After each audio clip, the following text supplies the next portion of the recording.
Yep, we're just trying. In this video, we're gonna be doing a macrame bookmark. I actually wanted the bottom piece to be a straight line, so we have to start from bottom to top. I cut a small string the size of the width that I wanted the bookmark to be and tied 2 knots on each end. I then attached longer pieces of string to that one string using a lark's head knot. I have found that the hardest part in macrame for me has been to measure how long the pieces have to be. I have found that it's better to have more than less, so cutting the string 3 times what you want the actual finished product to be is probably a safe bet. When you finish attaching all the strings, something that can help you is putting a little bit of tape on the top to help it not move while you're doing the knots. I like to start any pattern with a horizontal double half hitch knot, so taking the most left string and putting it across using it as your anchor. This string is not moving, the other strings are going to be looping around twice and creating this knot.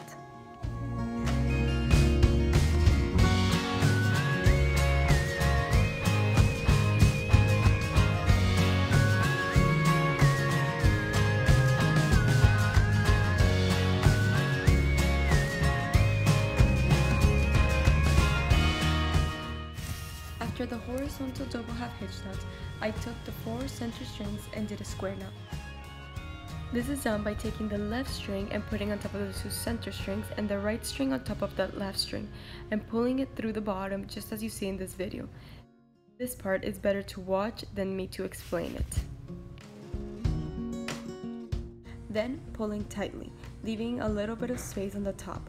Doing the same thing but opposite. So taking the right string, putting it on top of the 2 center strings, and pulling the left string through the bottom.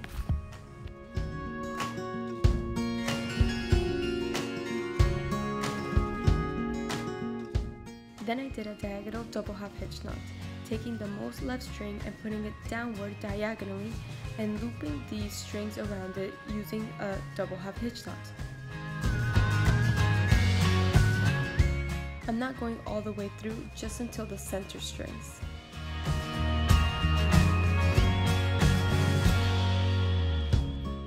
And doing the same thing but using the right string as the anchor, just like that. For the end of the arrow, you just have to choose which string looks best as the anchor. So I decided that the right string was going to be the anchor while the left string was going to loop around it. After this, my pattern consisted of 2 more other times of doing this double half hitch knot. So in total, it would be 3 kinds of downward arrows, you could say.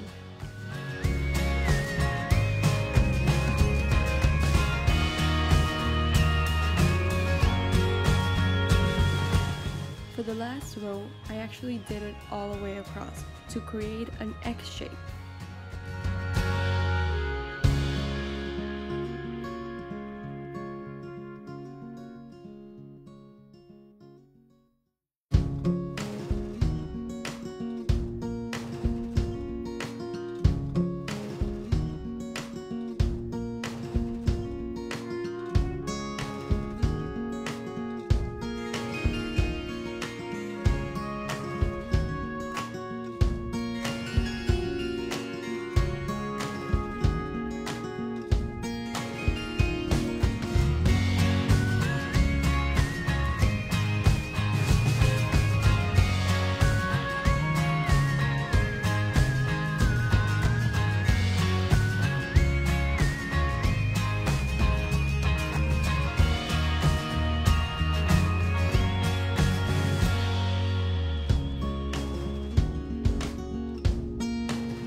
After the first X shape, I took the 2 most center strings and looped it just once, so not completing the double half hitch knot, and using these 2 strings as the anchor for the respective side.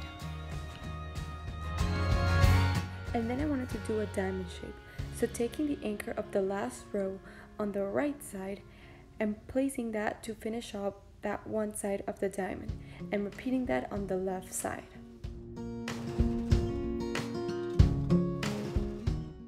While I was doing this, I noticed that it was moving a little bit, so I decided to put a little bit of tape further down to hold it in place.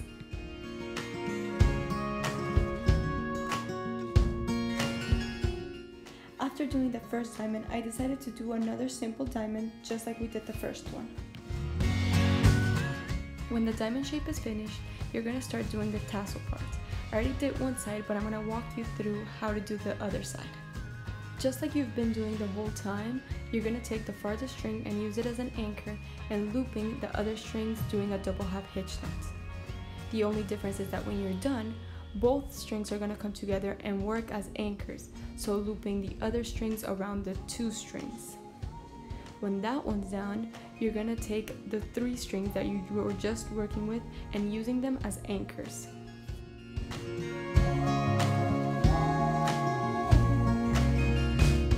The point of this knot is to bring all the strings together so it could be a tightly packed tassel.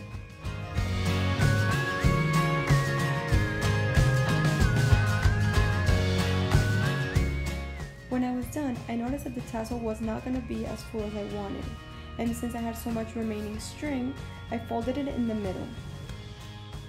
To pack them together, I did a wrap knot, so taking separate string and placing the end where you want it to start, folding it to create a loop, and wrapping it all together using that string.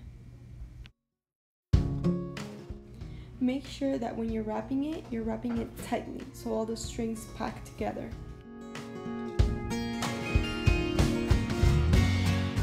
When you're done wrapping it, you're going to put the remaining strings at the end and put it through the loop that you left when you folded the string.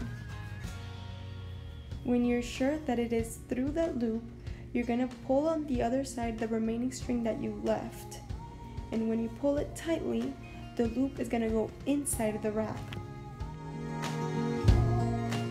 This is a very secure knot, and it is making sure that the strings all pack together and they're not going to fall apart. When you're done, you're going to cut the remaining strings at the end and the loops that you created when you folded it. And you're done. I did 2 types of bookmarks. The first one is a short one and it does not have a tassel, so it does not have the ending tassel knot. And this one is the one with the tassel. I think it looks super cute.